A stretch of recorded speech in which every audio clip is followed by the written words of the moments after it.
Welcome to the Miami Valley Alzheimer's Association Reason to Hope. My name is Jennifer Lovelace, and today you are part of a movement to fight back against a fatal progressive brain disease that is stealing too many of our loved ones. 1 in 3 seniors dies of Alzheimer's and other dementia. But it is not just seniors. 50-year-olds are now being diagnosed with dementia. We need your help to combat this growing surge. Right here in the Miami Valley, thousands of families rely on the Alzheimer's Association for care and support. We are here today because you are the reasons to hope. Your generous donations, your dedication to volunteer, and your passion to engage our community moves this cause forward. I'd like to take this time to thank our generous sponsors, our challenge donors, and our table hosts. During this 30-minute hope-inspired event, we will be making asks and sharing opportunities of how we can work together to make a difference and put an end to Alzheimer's disease. My name is Bernie Rabinowitz, and my wife Carol was diagnosed with Alzheimer's disease a number of years ago. She died in December of 2015. Carol was an amazing woman. She was involved very much in the community. She was very philanthropic. And then at some point, I began to notice a different Carol. And one day, I got a call from my sister-in-law, Beverly, and she said, "There's something wrong with Carol." And my heart dropped because I knew she was right.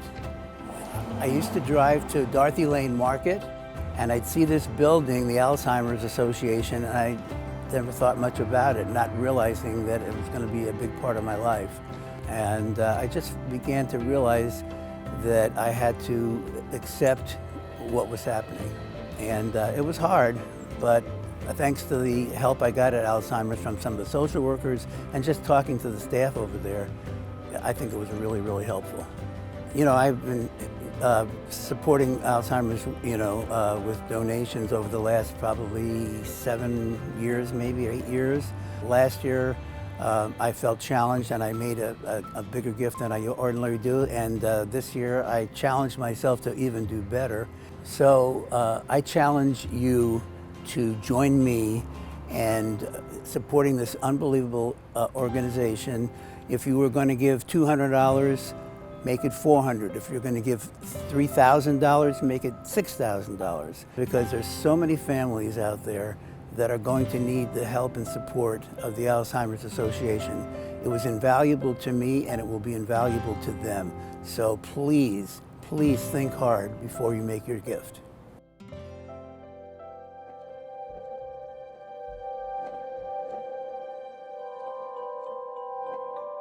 He was my water delivery guy for a store that I ran in Watertown, jewelry store. I'd see him once a month, say hi, that was it. And then one day, we had a special event at the store and I was wearing a red silk dress and that was it. It just seemed like there wasn't even a question. Like I was the one for him and that was gonna be it. And it was true. We're married. I decide I'm gonna go to nursing school and I'm pregnant. 3 redheaded Irish babies in 15 months' time. And then Amanda came into our life. We bought this house, and we've been here ever since. Paulie went first, and then Kevin and Brian went to school as well. So for the first time in who knows how many years, the house was quiet, it was clean, and he really struggled. And of course, we're doing exactly what we're supposed to do. Those kids graduated high school. They're supposed to go to colleges. They're supposed to travel. I was ready for this part of my life. And that became a big strain for us.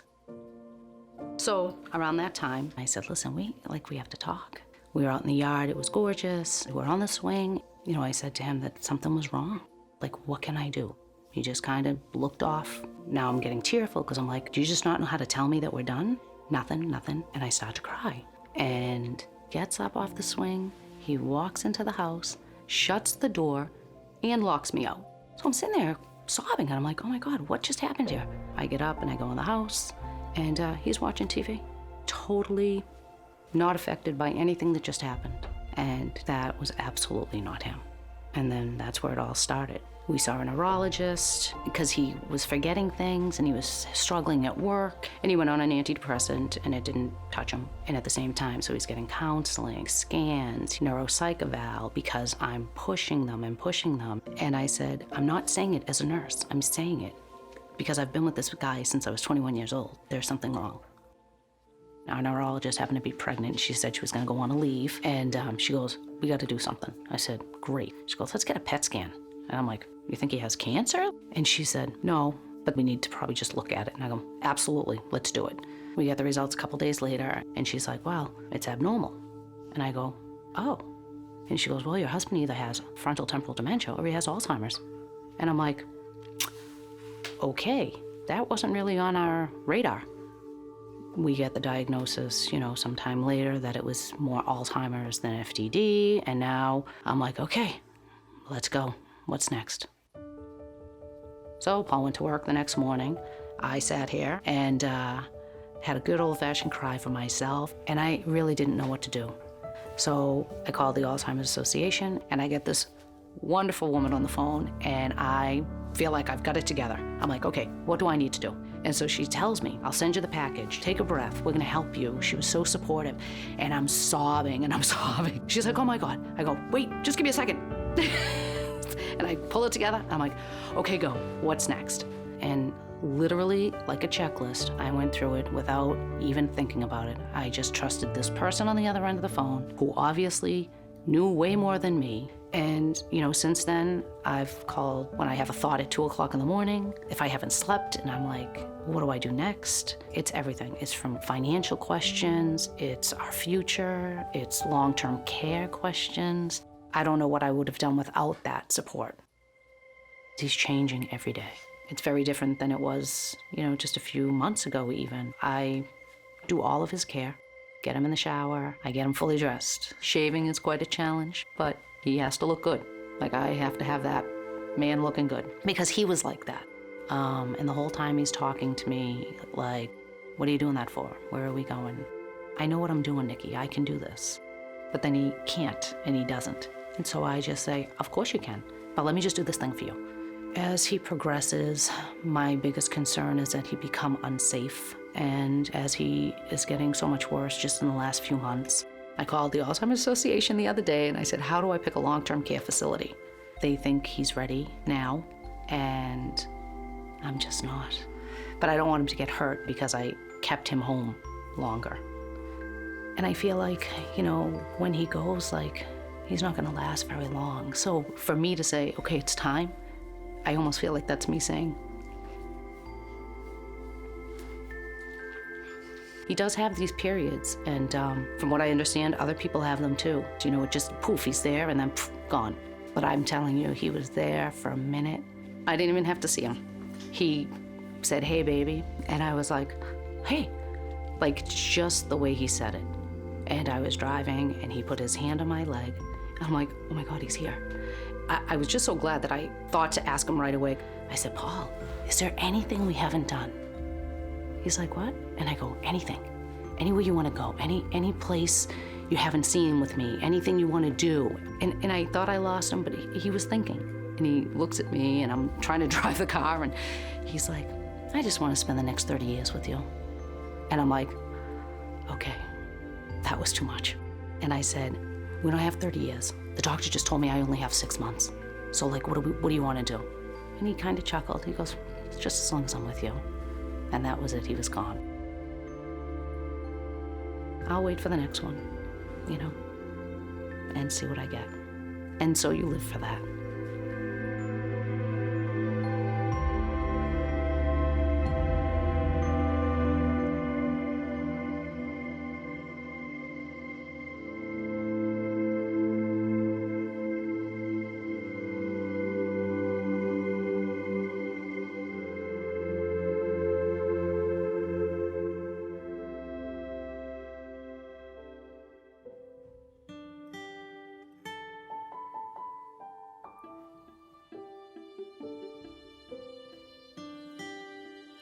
Alzheimer's disease is referred by many as the long goodbye, and as a caregiver, I know this all too well. But like all caregivers, I will never cease in my commitment to provide the absolute best level of care to the love of my life. Caregivers can do hard things, but they cannot do everything. That is why a gift today could mean so much to the families that are dealing with Alzheimer's. We need your support so we can continue to provide resources free of charge. We have 9 challenge donors who have stepped up to honor their loved ones. Together, they've committed nearly $60,000 to inspire you to consider your biggest possible gift. You can give during this program. From your laptop or tablet, simply click the link to your left. And from your mobile device, just look below. $100 helps us fund customized caregiver resource materials to 10 families. $500 helps us educate 15 people through caregiver dementia educational programs.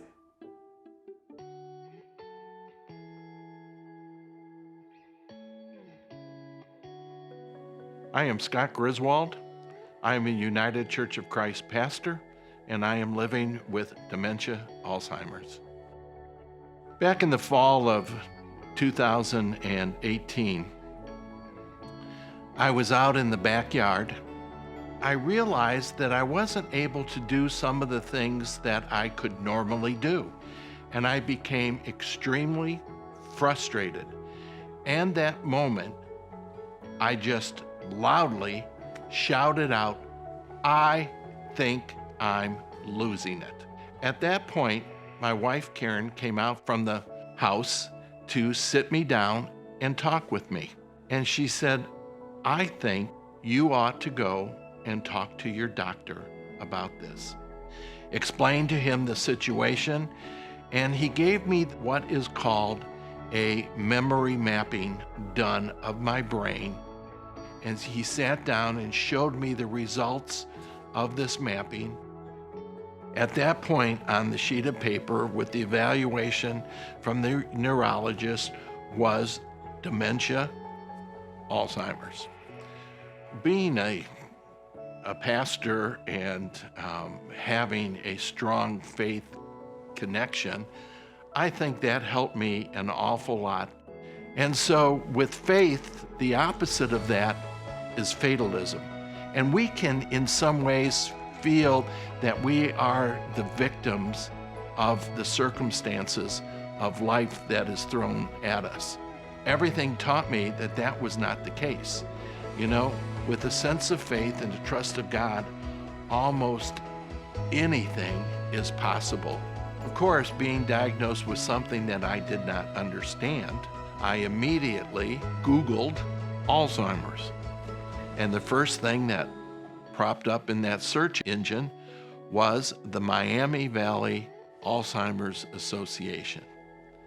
And as I looked at the website, I saw that there were a number of programs, educational programs, that were available to look at. Well, I kind of enjoyed talking, so I thought, why not become a community educator? That could do a number of things for me. One, I can still be very active and do the things that I enjoy doing. I can become educated, and I can share it with other individuals. You can be proactive no matter what your diagnosis may be. I have a diagnosis, but you do not have to be a victim of that diagnosis. You can live with it and you can be proactive, and I hope I can show that by example. To see the ongoing research that is taking place all over the country and the world to eradicate this particular disease. When I see those kind of things going on, that makes me extremely hopeful.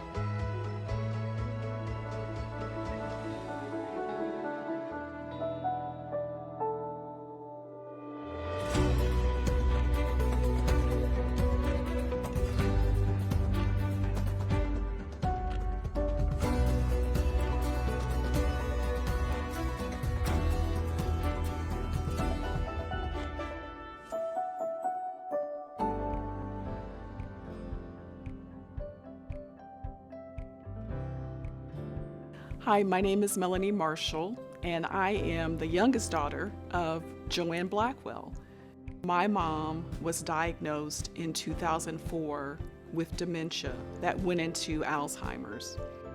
My mom's mother, Henrietta Looney, my grandmother, she also had Alzheimer's. She died in 1978. It didn't really have a name, Alzheimer's, but it was exactly the same feel and the same look.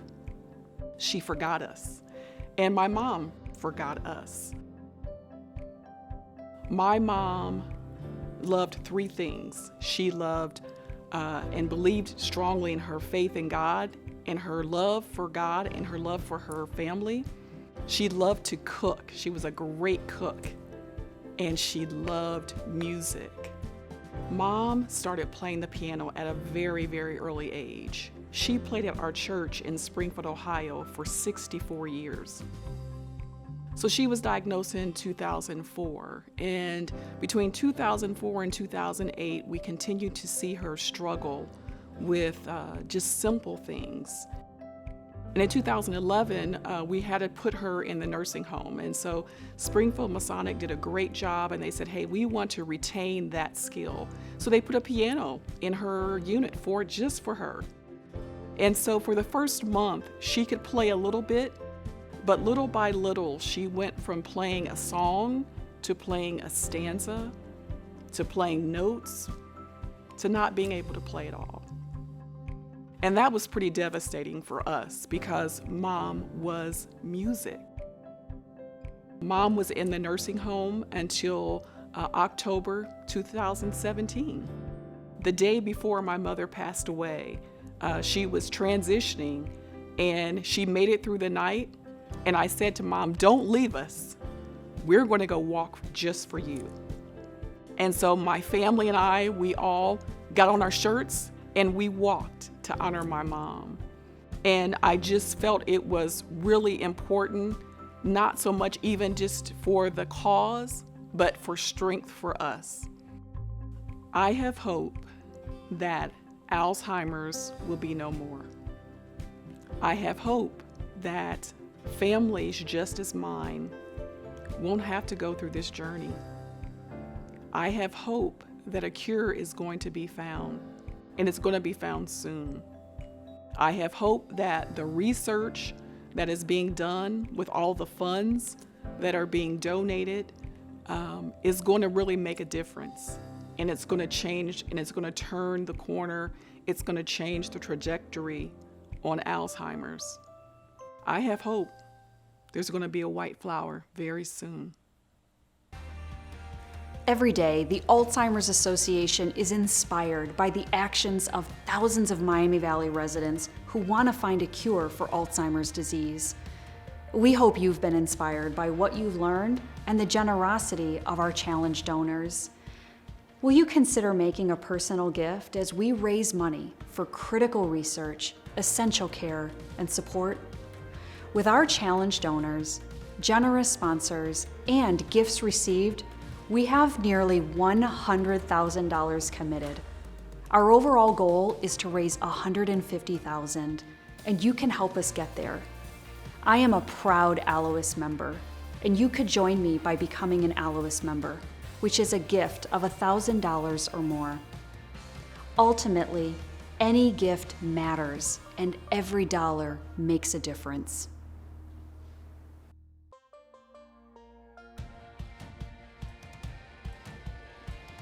I am Lisa Coker, the CEO of Infinite Management Solutions.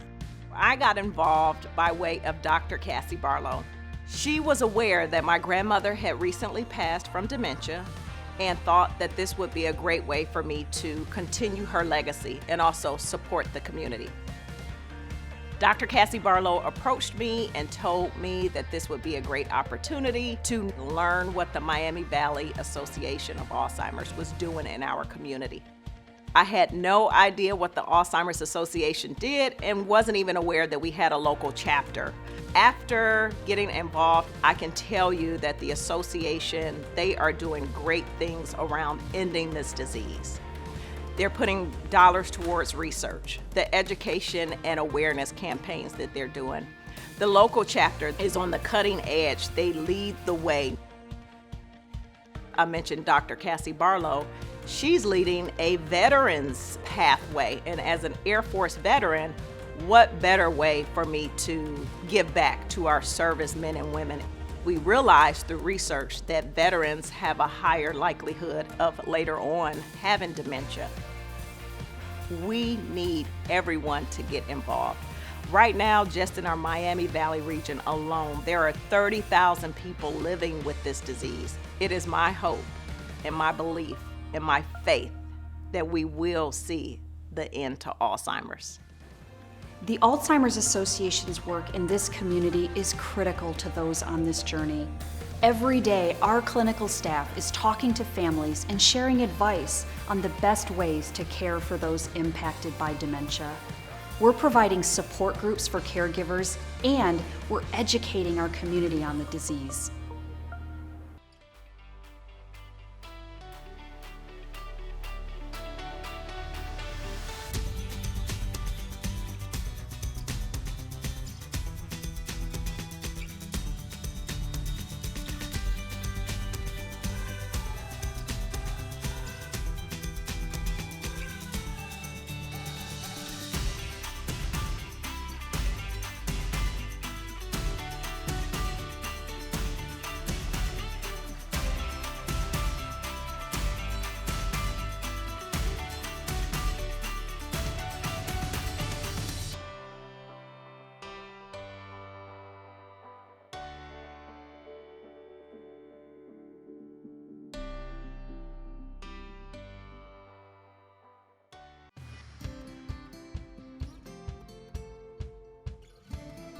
Four years ago, at age 58, my husband was diagnosed with young onset Alzheimer's.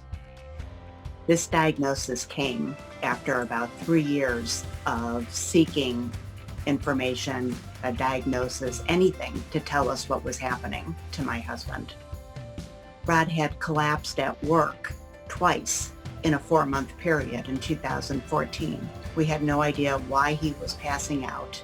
He was out riding his bike, actually having felt great for one of the first times in many months, and he passed out on his bike, ran into a utility pole, and suffered yet another concussion. About 6 months later, Rod was also diagnosed with Lewy body dementia. So now we're faced with a mixed diagnosis. Having both diagnoses really immersed us into learning about dementia. So we turned to the Alzheimer's Association, and we found the support that we needed. They made a personal contact for us so that we were able to go directly to the office and sit down and meet with somebody about early stage dementia. And upon meeting with Katie, who was our consultant at the time, Katie made us feel like this is exactly where we belonged and that we were not alone. That was so important to us to know we were not alone. Katie invited us to join one of the support groups, and for us, that support group worked out wonderfully. It was a support group for people who also faced an early onset diagnosis, so they were under the age of 65 when they were diagnosed, and they were primarily couples learning how to navigate this together.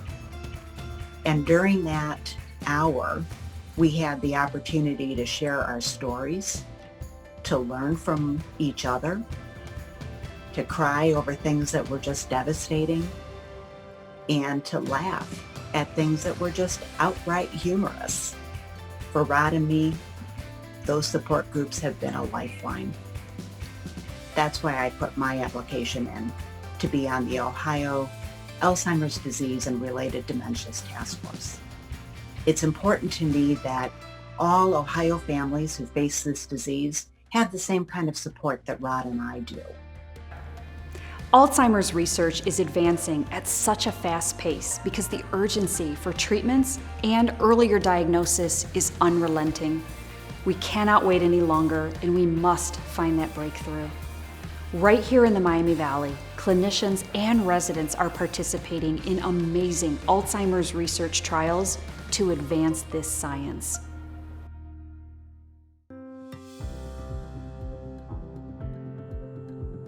My name's Bob Toya, and I needed to participate in this event of hope because over the last 8 years, I've lost 5 members of my family or close friends to Alzheimer's.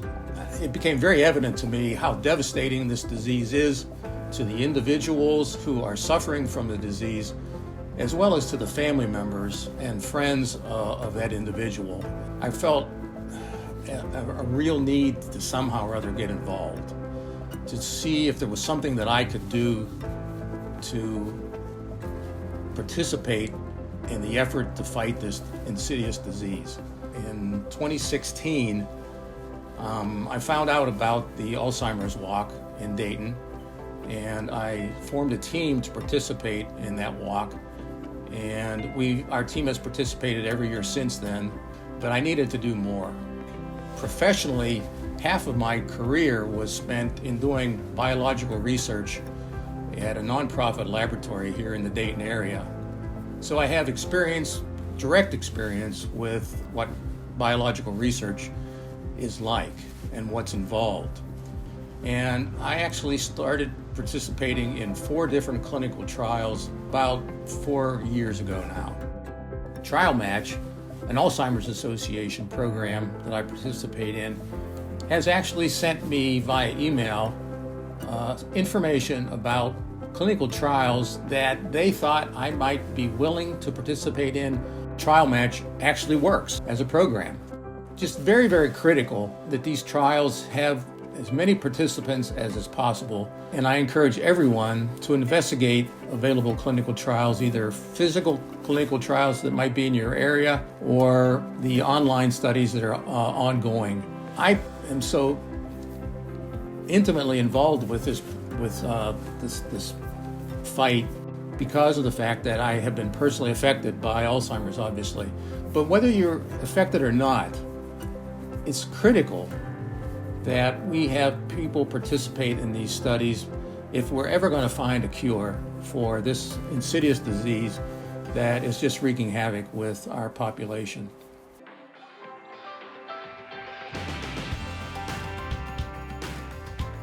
My name is Dr. Ken Pugar, and I've been practicing neurology in the Dayton area for 32 years.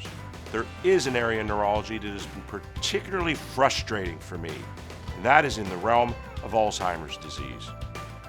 And in this time, billions of dollars and countless hours have been given to research in this area with agonizingly slow progress. In fact, it's been now over 18 years since any new FDA-approved treatment has been given for Alzheimer's disease.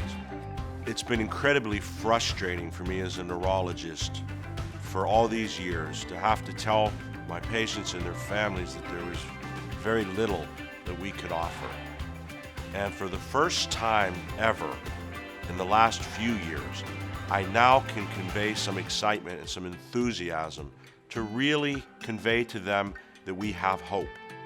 We are seeing tremendous advances in the understanding of the pathophysiology of this disease and are understanding targets that we now can go after to alter the course of this process. We anticipate the first FDA-approved drug that will actually slow the progression in patients with mild cognitive impairment or mild dementia. We want to be able to identify patients with Alzheimer's disease even before they have symptoms. And that field is called biomarkers, and we're making real progress on that. Right now, it's predominantly with spinal fluid and with expensive PET scans, but we hope someday that we have tests available with simple, inexpensive blood draws. My practice right here in Dayton has been selected for the New Ideas trial, which is supported by the Alzheimer's Association, to utilize amyloid PET scanning to include or exclude Alzheimer's disease in a broad range of Medicare patients with cognitive impairment, with a special emphasis on those people in our community of color. Research has also now clearly demonstrated a relationship between heart-healthy lifestyle and exercise and brain health. We have now been able to prove in clinically controlled trials that this relationship exists. Patients in midlife who adhere to these lifestyles have been shown to have a delay in their likelihood of them developing Alzheimer's disease later on. And finally, the Alzheimer's Association is also supporting a public-private partnership to establish care paths to help healthcare providers identify Alzheimer's patients earlier and initiate treatment. Now, all of these developments are incredibly exciting, and I look at this as a freight train moving down the track, picking up speed. And with your help, we can keep this momentum, moving closer and closer to the light at the end of the tunnel, which is a cure for this devastating disease. And I thank you for your support. All of the mission areas we've discussed, caregiver support, community education, the walk to end Alzheimer's, and research, all depend on the generosity of you, me, and this community. Have you been inspired by what you've learned and how we've made an impact on this community through research and beyond? Please make a donation to the Alzheimer's Association and be the difference in someone's life. Thank you to our generous sponsors, and thank you for joining Reason to Hope.